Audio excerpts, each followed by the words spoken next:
Gear up, scooter fam. Today we're going to take a look at the Thunder 3 electric scooter from Dualtron.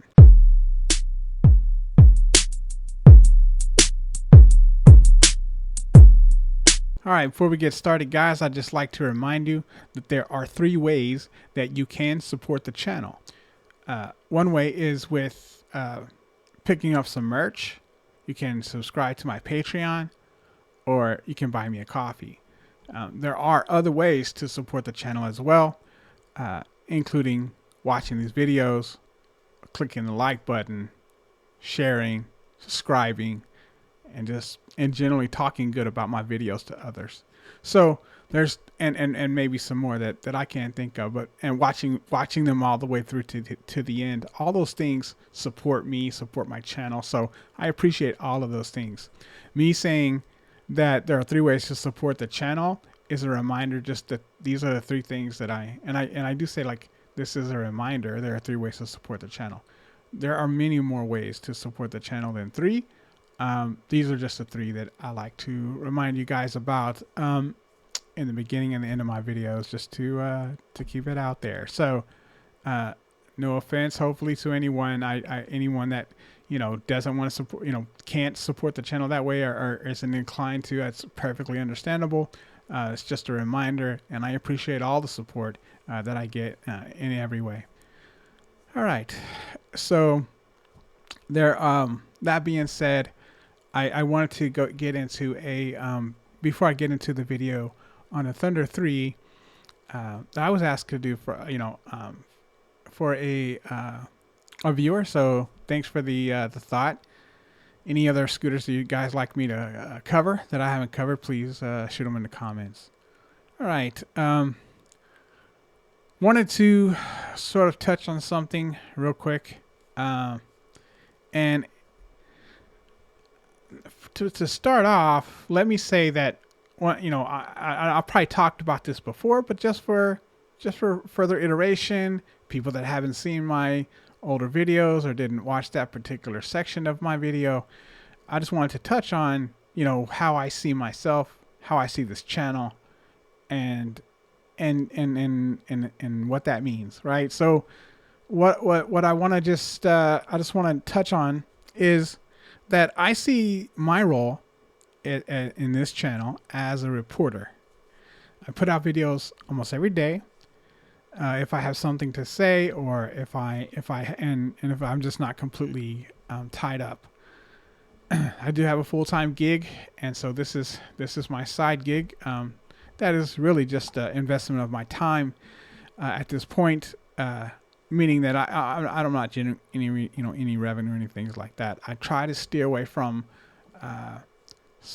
links in my videos, but that might be something that I have to bring back in the future to try to generate some form of revenue for the channel.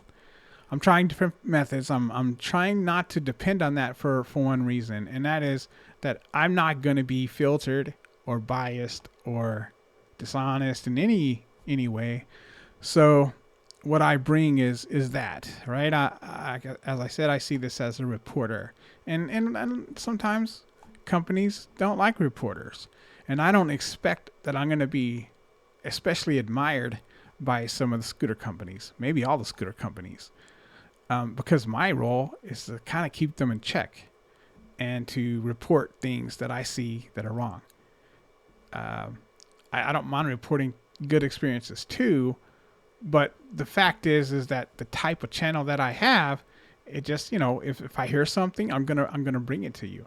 If I have a good experience with my personal scooters, that's one thing. I can speak to that. Otherwise, I'm getting as it comes to me, and I'm reporting it. And so, and even if I report something negative on my own scooter, that happened, I'm gonna get pushback. I already have, so it's not a matter of if I'm gonna get sort of kind of banished or whatever. I mean, it's already kind of happening a little bit. I've already got some backlash already just from a very honest video, and so that kind of brings me up to to my point, I've been communicating a little bit with Voro Motors the past couple of days because they reached out about a video I guess that they didn't like, So I'm getting hit up by multiple people, multiple companies, and I expect maybe this will continue as long as I continue to bring the truth out.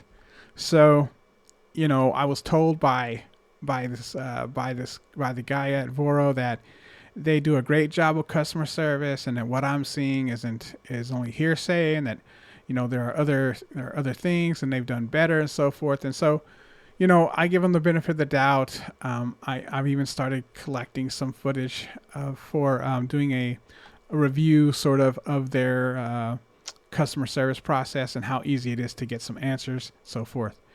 Of course, I don't own the scooter, and I don't actually have something I'm trying to solve, so I don't have a real anywhere to go from that. I'm just breaking the ice. I'm just getting past that first layer, which is how difficult is it to actually get someone on the phone or in a chat or just a live person to actually communicate with.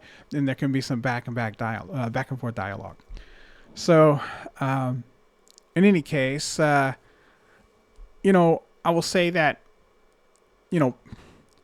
that it shows that they care about that, that he cares about his company, that he's trying to, keep image clean, right? And I understand that. I mean, no one wants an ugly image for their company, and so you won't be successful if that's the case. And so there's, there seems to be I can say this, there seems to be a general feeling maybe amongst scooter companies, certainly people in certain positions at scooter companies, that have a feeling that maybe the people that are complaining are just like to complain. They're complainers. That's what they do. And I take exception to that. Meaning that, I don't believe, in fact, I'll put it this way. I don't believe that's the case. All right. I don't want to say that more. I'm trying to say that in a way that doesn't seem too one-sided. But I don't believe that.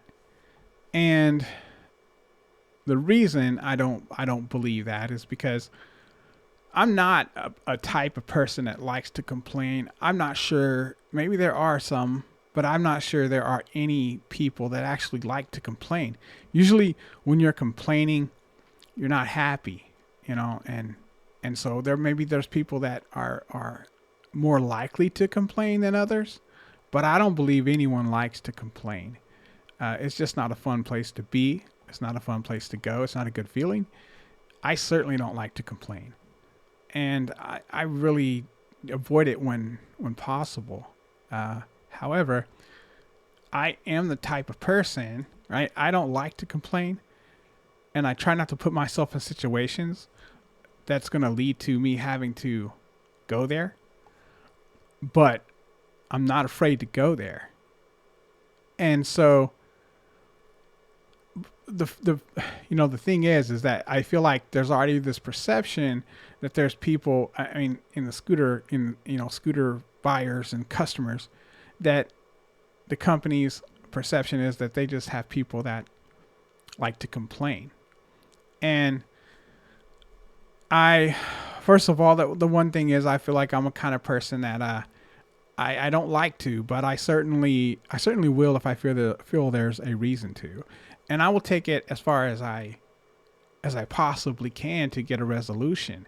I think I told you guys when I was trying to fix the problem here, I wasn't disrespectful, I wasn't angry, I wasn't mean, but I reached out to several people. Any kind of way I could reach out, I reached out, including Michael Shaw, because that's my personality. I'll reach out to whoever whoever I think can help me. I don't care, where they are in the ladder, if I think they'll respond.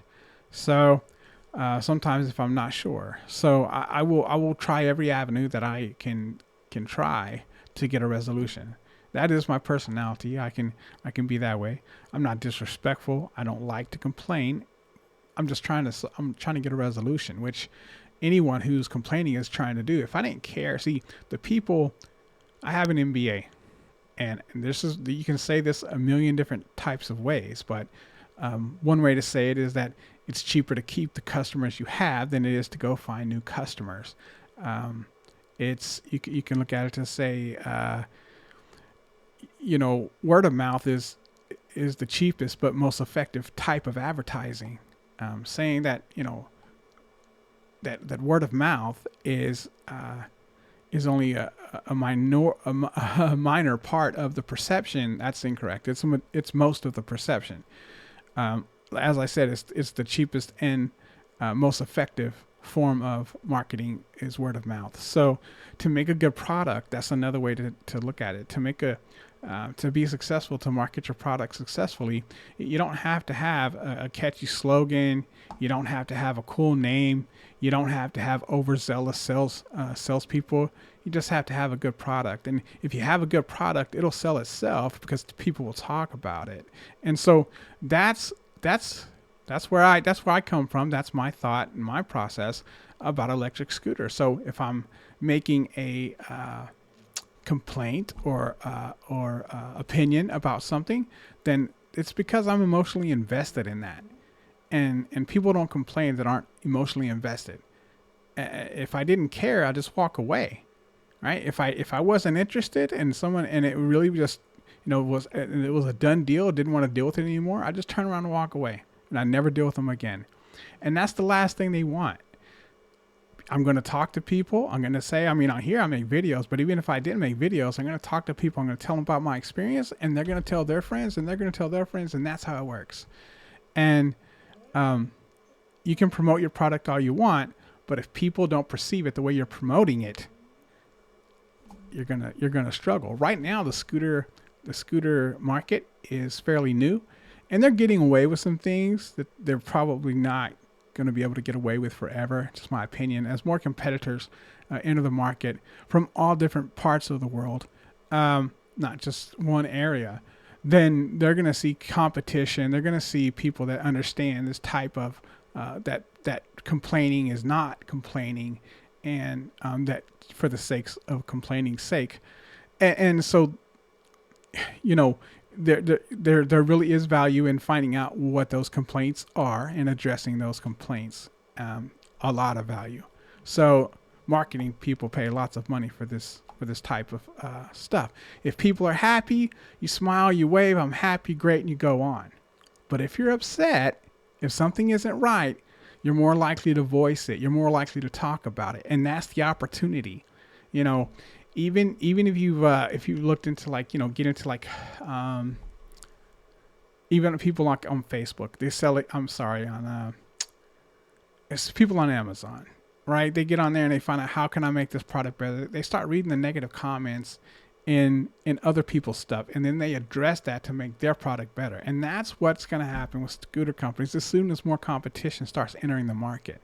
You're going to see other people saying, well, look, they're not doing a good job here, let me address it. They're not doing a good job here, let me address it. And then all those things that get addressed, they now get, they're now selling better than you are. So right now there's a select group of companies that are kind of controlling things, and they're able to get away with things that they will not be able to get away with in the future. I don't know how long that's going to take, or but that's the way it is. So it's up to me to report what I see, to report what I hear, and that's my channel. I get on it every day, just about, and what I'm going through, what I see that day, what I experienced that day, I'm going to report. And so, as they say, nothing is off the record when you're talking to a reporter. So if I hear anything, don't tell me anything that you don't want me to report on. I'm not going to ask you, hey, is it okay if I report on this? I'm just going to report on it. that's how I want to run my channel, and that's how I'm going to run my channel. I may not make a lot of friends along the way as far as scooter companies, and we'll see how that goes. If I can sustain the channel without that, fine. If I can't, fine. That being said, let's go ahead and jump into the video on the Dualtron. All right, so I was asked to take a look at the Dualtron Thunder 3 from a viewer. I told him I would take a closer look at it, and so that's what we're doing. Let me start off by saying that I don't usually look at Dualtrons much. I've seen them. I hear they're pretty good scooters. People seem to be, in general, pleased with the Dualtrons, and so they're one that I've heard good things about.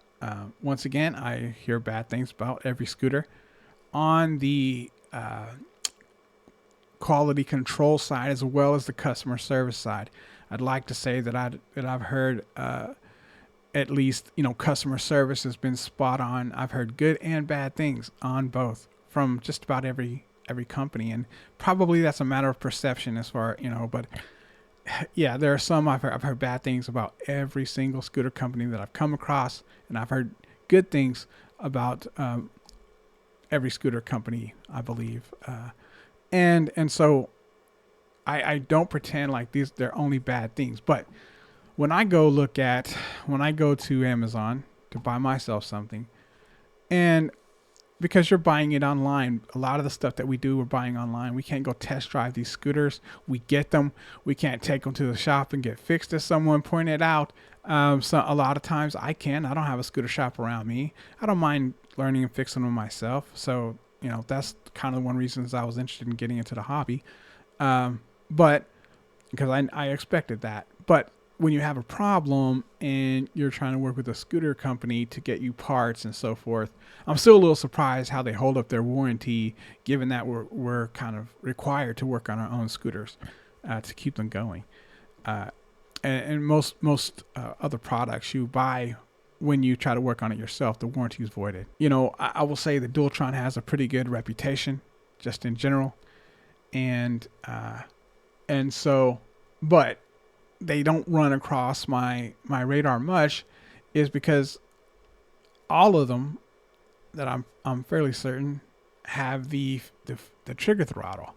Most of them, the display is in the trigger throttle that I've ran across, and there's a handful. And the Thunder 3 does have a center display, which is a bonus for me, but it still has the trigger throttle.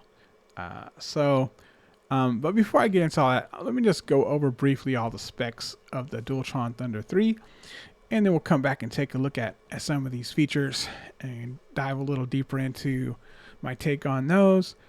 And then I'll try to sum everything up at the end. We'll take a look at some other scooters that compete in the same price and class, right?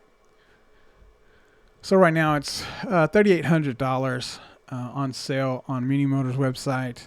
Looks like the range is about 60 miles. Top speed over 60 miles an hour, I think. Acceleration is kind of slow for the category, to be honest. It doesn't seem like it's as fast as some of the faster scooters from the things that I've seen. Besides just the stats that I'm going over here, I watched a few videos on it and got some ideas about it before I try to make my own video and then look at all the specs. So the 0 to 15 acceleration seems to be a little slower than some of the other scooters in this class, which is interesting.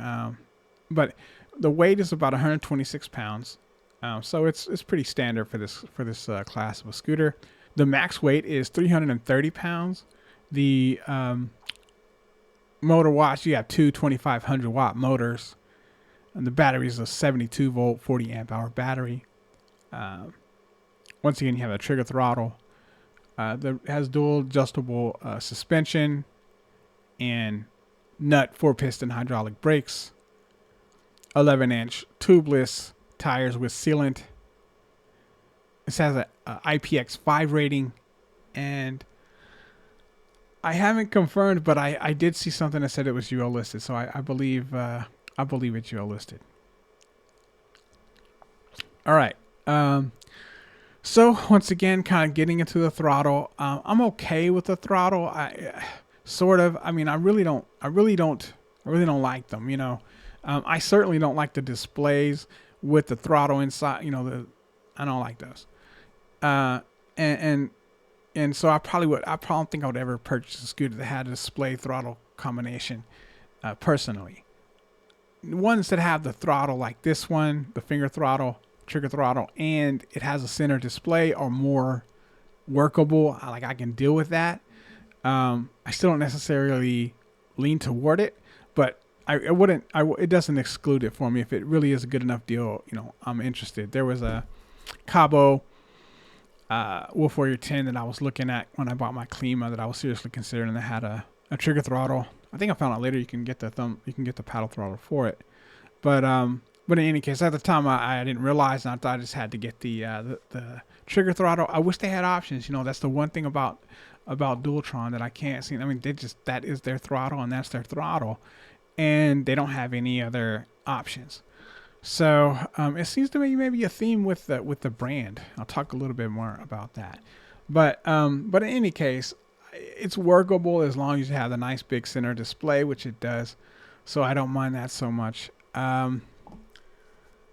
Pretty beefy scooter, pretty beefy stem, nice big tires, and just a nice big deck. It's just a really big, nice, decent scooter. Obviously, it's $3,800, so you would certainly hope so. So one thing that I was going to touch on is that these have the Thunder 3 has square wave controllers as opposed to sine wave controllers. They have a very good way that they like to design their scooters. They all have the trigger throttle.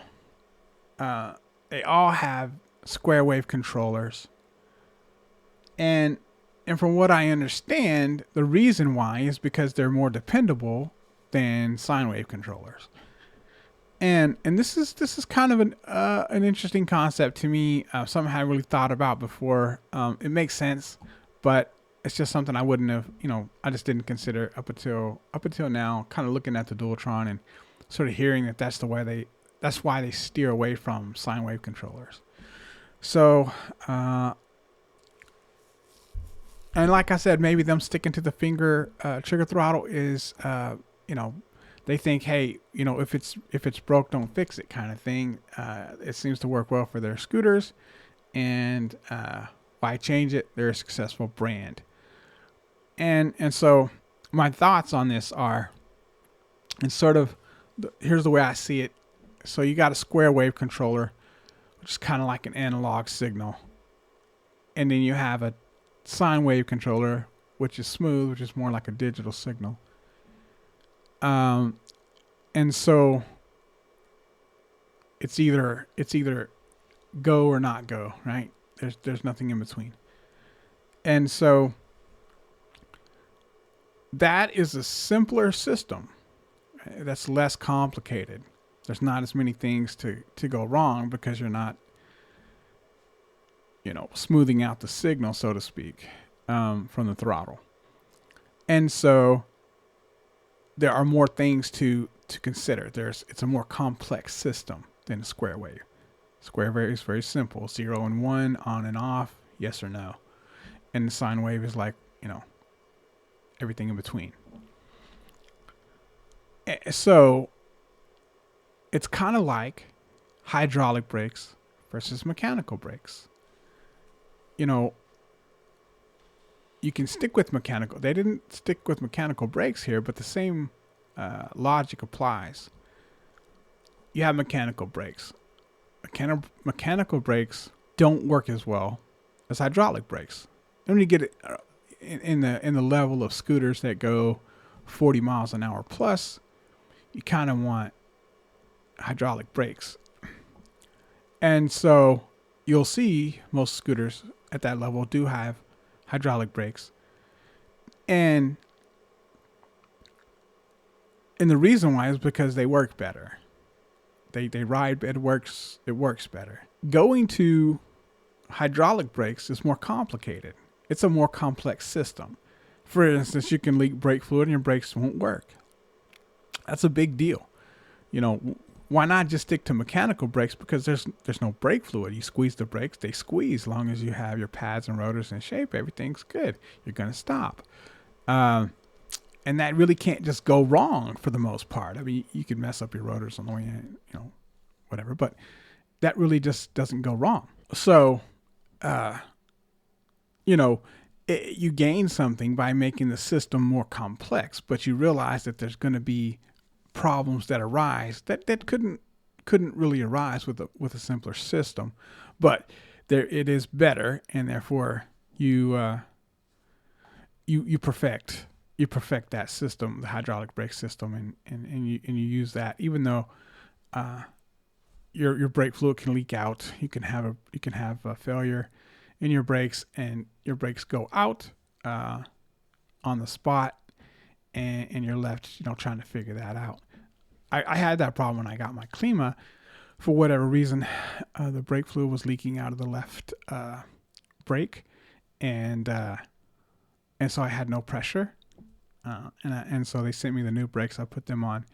I considered trying to bleed the old brakes just to see if it would work, but I didn't really, obviously we had the sensor problem, and so I didn't want to even mess with that and waste brake fluid or anything.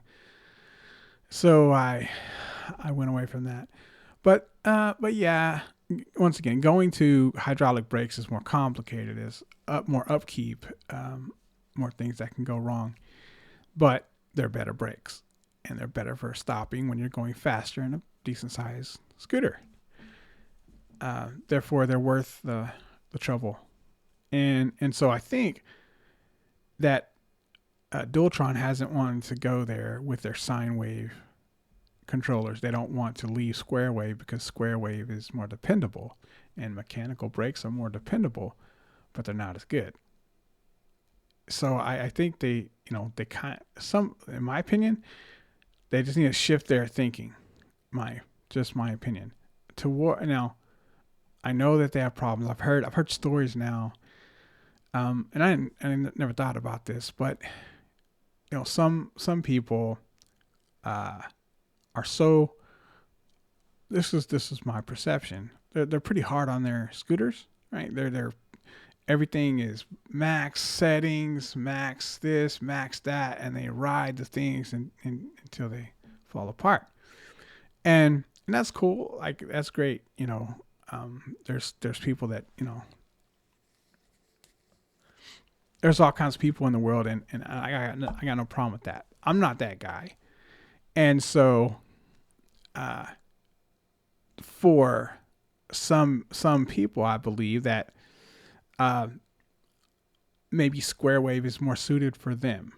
What I mean is, I think if you're too hard on the sine wave controllers, you can burn out the motor controllers. So that's my take on it. I can't say 100%. I've heard that sine wave controllers can burn out, and I heard some people having consistent ones across different scooters burn out, maybe because of how they ride them more aggressively from delivering power sort of perspective. And so for these performance scooters that you're going to ride in turbo mode, and you're going to go the fastest that they go, and you're going to do all those things, and you want to fly, you might consider getting a Dualtron because of the square wave controllers, or a different scooter that has square wave controllers, because from what I hear, they're less likely, there's less likely to destroy, because they take that sort of beating, so to speak, better. And once again, probably because they're simpler, less complex, less complicated. For me, I really like the control of the sine wave controllers. I have my Journey Max in there, which is, I'm pretty sure, not a sine wave controller. It's not a super powerful square wave controller, so I'm not going to, get tossed up at 40 miles an hour, and so in that case, I don't, I realized that the feel. I haven't ridden the Hover 1 in a while. Last time I jumped back on the Hover 1 from the Klima, it was so different getting used to that throttle again, because the throttle on the Klima is so nice. And I mean, I can go as slow as I want and creep in anywhere I want. And so that's I like that part about the scooter. Rarely ever am I hopping on the scooter and just flooring it, right out of the gate. Max accelerator, I ride it only in the middle mode, which is sports mode, and I'm easy on the throttle. I only go in sports mode just for the top end speed. And I handle the acceleration fine. At this point, I could bump it up, but I never use what I have in this one. So why raced the range when I get all I want out of the settings that I have in it now. And so that's how I ride scooter. So I wouldn't want a square wave controller, because even though I just for the same reason I really would rather have hydraulic brakes. They work better. And for me, especially considering that I like the smooth acceleration. I like being able to just really control just a really slow, all on the same speed setting. So I'm not having to go in eco mode to go a comfortable 3-4 miles an hour on a tight turn or something like that. I can easily handle that with the Klima, because of the sine wave controllers. So those types of situations are just easier to manage and maneuver. And I like that part.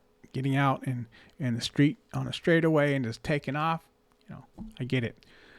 However, I will say that it's interestingly enough, I've got some other scooters to compare here, and I was kind of comparing. I haven't went over specifically what they are, but I will say that interestingly enough, even though the Thunder 3 has square wave controllers, 0 to 15 is still slower than some of these other scooters like the GTR, the Bernie Max, and the XTR. Some of those, the RS, those scooters have a higher acceleration early on. So early 0 to 15, the Thunder is a little bit behind, which, like I said, is interesting considering you got the square wave controller. So maybe that's traction, because if you got all that acceleration, you're not actually moving, but the motors are spinning fast. Maybe that's why. So it doesn't actually translate to speed as much as it does the feel. So there's that. But yeah, I just want to kind of talk about sine wave versus square wave and sort of my feelings on it. This does have square wave controller, and once again, if you are a type of person that's really hard on your scooters, from a performance side, and you're trying to run it at the max all the time, that's it, boom, then square wave might last you a lot longer than sine wave. You'll probably have some problems with sine wave controllers, at least the current ones from what I gather. I don't know that that's not just the case in general for sine wave controllers. I'll know more once I have the Klima, but I've only had it a few months now. Not even a few months, I don't think. But I don't have, I haven't had any problems out of the controllers. I do hear about people with problems with controllers in other Namis and in the Klima, but I don't know how they ride the scooters. Most of the people that I see on the Nami boards are pretty hard riders. I mean, they seem to ride their scooters pretty hard. So it would make sense that maybe these have the malfunctions because of this. That's what I'm thinking. For the stories I heard, like they kind of burn them out, they overheat them, so forth. And so I've never had any issues like that. My scooters I haven't ridden in the summertime, so I don't know for sure how that will handle up. But once again, I'm not riding in turbo mode. I'm not gunning it. I should be able to do that. That's what I want to do. But just understand there are some drawbacks to that. I will say that in some of the stuff that I watched, it seemed like the scooter is very stable at high speeds. I think that is because of the steering damper, though.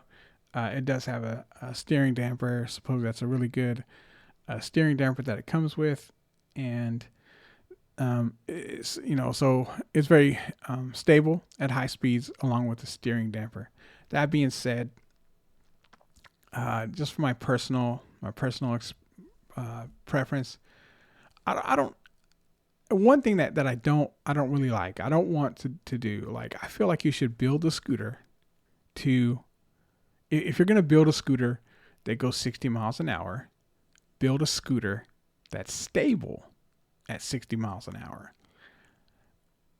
A steering damper is just a steering damper, right? It's adding something to a scooter that's not stable, right? I'm just gonna keep it real.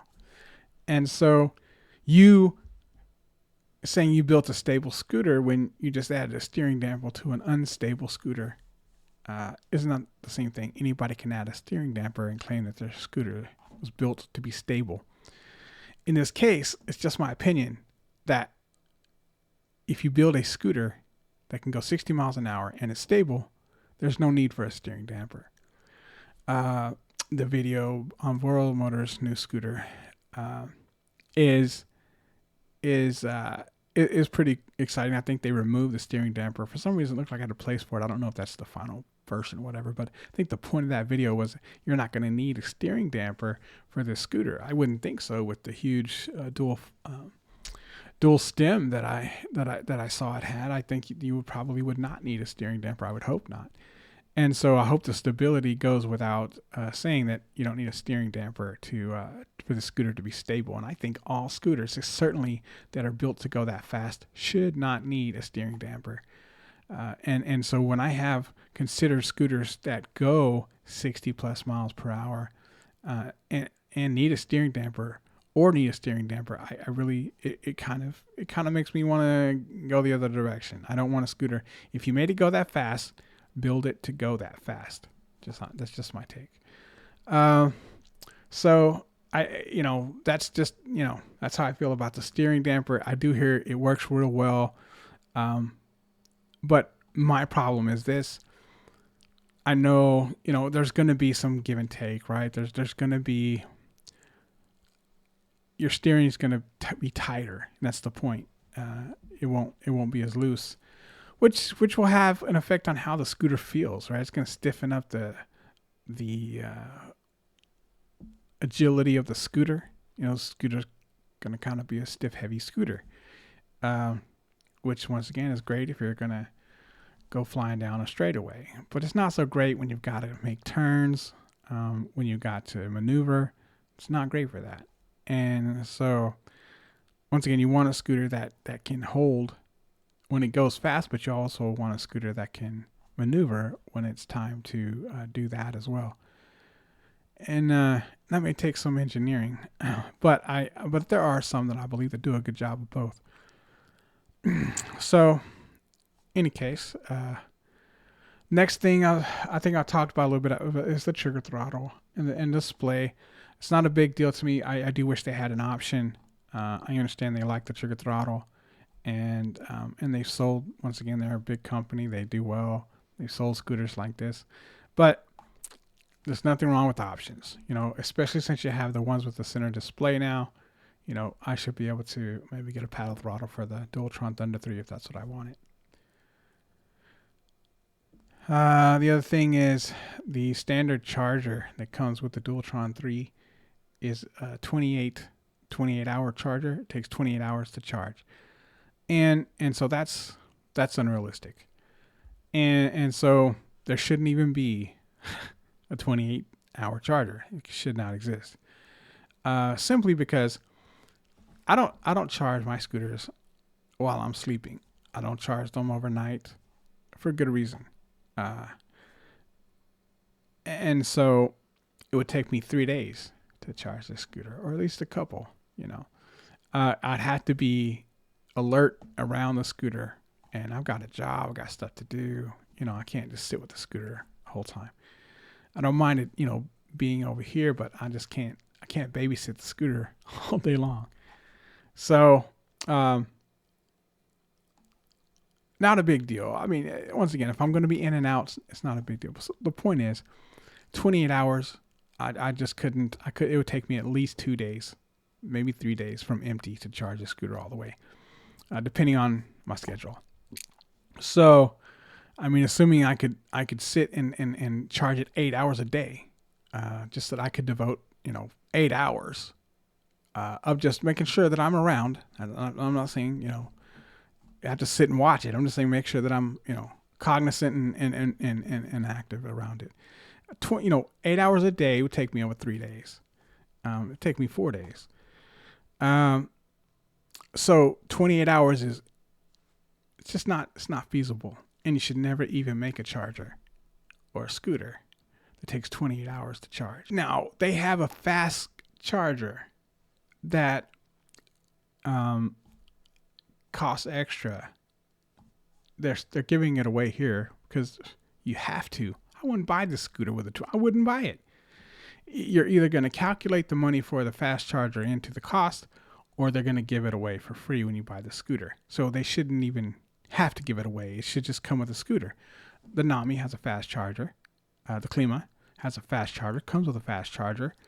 I don't know what it would take to charge the scooter if it didn't have a fast charger. It takes me about 4 hours maybe to charge it. So 3-4 hours, something like that. Not a big deal.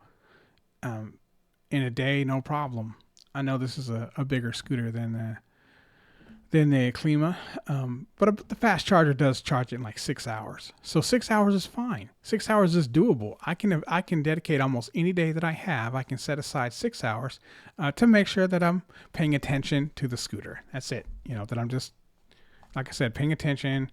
How's it going? Checking on it, whatever. 6 hours, no problem. 28 hours, just not reasonable. So I think that they should not even have to give you a fast charger for free. They shouldn't have to sell you one. They should just give it with the scooter like they do the Klima. It should just automatically come with a fast charger. It's not an upgrade for the Klima. They didn't give it to me free. It was all part of the purchase price of the scooter. So that's my take on that. I think they should just do away with the old charger. Don't say they're giving you a free fast one, and that just be the one that comes with the scooter. The only other thing I have really to say that's a small thing, it's not a big deal, is that I like the front turn signals to be up higher like they are on the Klima. Used them on one of my more recent rides, and I don't use them all the time like I would in a car every time I get over and change the lane or whatever. I mean, if I'm changing the lane and the car's around, of course, but I use it to communicate. I use it to communicate with other cars if I'm doing something they're not sure what I'm doing. I don't have a way to really show them, so I'm on a scooter, and last time I was at a 4-way stop, and I use them quite a bit there, especially if I'm turning, because I'll pull up and to the stop, like in the street, and the people will be looking like, "What's this scooter guy gonna do?" And I'll go ahead and turn my turn signal on, so they don't have to worry about me crossing in front of them. They're like, "Oh, okay, he's turning," so they'll go just like you would, like in a car. But in a scooter, I do it specifically in those situations where I need to communicate with another car or something like that. This is what I'm doing, not just riding around using turn signals every time I make a maneuver or something like that. So if there's no cars around, I don't go to the trouble of messing with my turn signal. But if I need to communicate, then I do. That's the way I say it. So I like them to be up high on the scooter as opposed to down low. I think they're more visible and easier to see. So that's one of the things I would like updated. Or one of the little negatives. That's not too big of a deal. They do have them. They're just really down low. All right. Some of the other scooters that compare with this scooter, the Wolf King GTR, the Mars XTR, the InMotion RS, or the Bernie 2 Max. Most of these are fairly reasonable, fairly comparable. The Wolf King GTR has 12-inch tires as opposed to 11. It's the fastest of the bunch. It also has the lowest range. The XTR comes in behind that. All of these scooters are cheaper at the moment than the Dualtron 3. The InMotion RS is $3,500. The Cabo GTR is also $3,500. A T-Wing is $3,250 at the moment. Then I said all of them. The Nami Bernie I think is $39.99. On wired rides I think it's $38.99. So it is a tad more expensive. So the Bernie 2 Max is costs more than the Thunder 3 right now. It's the lightest of the three at 106 of the group at 106 pounds. Talking about the Bernie Max, but the others are in the 120s and 130s. My personal take, I do like it. It's probably not for me. Once again, with the square wave controllers, the trigger throttle, the steering damper, those types of things, they just kind of, eh.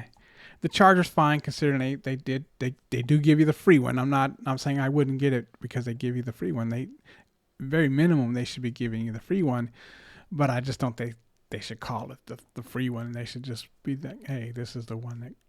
And guess what? You can charge your scooter in 6 hours. That's great. Instead of like, it's 28 hours unless you get the other one. But we're going to give it to you this time for free. I think that's it. Like I said, I just want to sort of compare. What I think, it's probably, falls in the middle somewhere. At the, for a reasonable price, had it been the lowest price on the list, it would be tempting. Even with the square wave controllers, even with the throttle, even with the low blinkers, whatever, it would be tempting, to be honest. Dualtron's a good brand. I don't have anything against the brand itself. There are some things that just for my personal preference that I like. I don't think they're, terrible company. I don't think they're bad. I hear generally good things about them.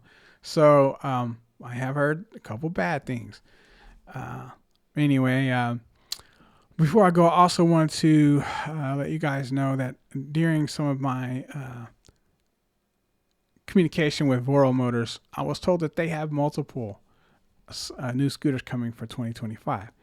I don't know, what that means, but they said they have a few new scooters coming in 2025, or something along those lines. So I'll be on the lookout for those. I did ask them to update me on anything else they get. I don't know if they will or not. Because I don't know how much they're willing to share with me. But I did ask. I'll continue to ask, and I'll continue to try to find out, what I can for you guys. If you enjoyed this content and you found it helpful, please like, share, and subscribe. Consider joining my Patreon, picking up some merch, or buy me a coffee. Thanks, and happy riding.